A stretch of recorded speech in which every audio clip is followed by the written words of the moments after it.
আরে আমি আমিনের পাওয়ার কম না, আমিন বড় সাংঘাতিক জিনিস।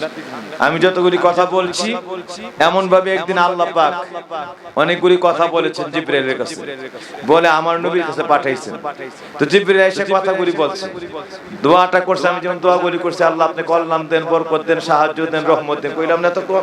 তো এইরকম ভাবে জিবরাইল এসে আল্লাহর কথাগুলি মানে আমার নবীর কাছে পেশ করতেছে। ওই দিন দোয়াটা ছিল জিবরাইলের। আমার নবী প্রতিটা কথার পরে বলছে আমিন। জিবরাইল বিষয়গুলি বলছে আর আমার নবী বলছে আমিন। সঙ্গে সঙ্গে এই আমিন শব্দ বলতে শেষ হয়েছে, সেকেন্ডেও কোটি বাক করলে যা হয় তারও আগে এই দোয়া কবুল হয়ে আল্লাহর আরশ পর্যন্ত পৌঁছে। এই জন্য মিয়া আমিন মনে মনে রাখেন না, আমিন পকেটের ভিতরে রাখেন না। আমিন ডাইরেক্ট জবানে রেখে জোরে সোরে মহব্বতে আমিন বলবেন। এই আমিনের পাওয়ার বড় সাংঘাতিক। জিবরাইল দোয়া করছে আর রাহমাতুল লিল আলামিন আমিন কইলা আল্লাহর দরবারে আমিন আমিন কইরা আল্লাহর কাছে উনি এই আরজি পেশ করছে, আমিনের আরজি আল্লাহ আপনি কবুল করেন। আমিন শব্দের তো আল্লাহ আপনি কবুল করেন। তো জিবরাইল দোয়া করছে আর নবী কিছু কবুল করেন, বুলেট মিস হবে।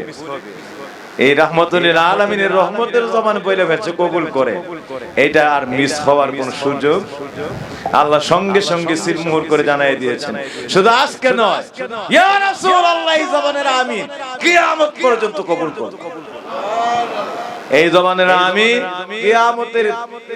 কিয়ামতের 300 আবাদান কাল পরবর্তী আবাদান কালের জন্য আমিনকে কবুল করে নিলাম। সুবহানাল্লাহ। আপনার আমিন শুধু আজকেই শুধু এই দোয়াতে স্থির থাকবে না, এটা চলমান থাকবে হাত্তা ইলা ইয়াউমিল কিয়ামল আখিরা, একদম কিয়ামত দিবস থেকে শুরু করে এরপর আর অনেক সময় আছে, আমাদের অনেক দিবস আছে। এর মধ্যে ফুলসিরাতের দিবস আছে, কিয়ামতের ময়দানে 50,000 বছরের বিষয় আছে।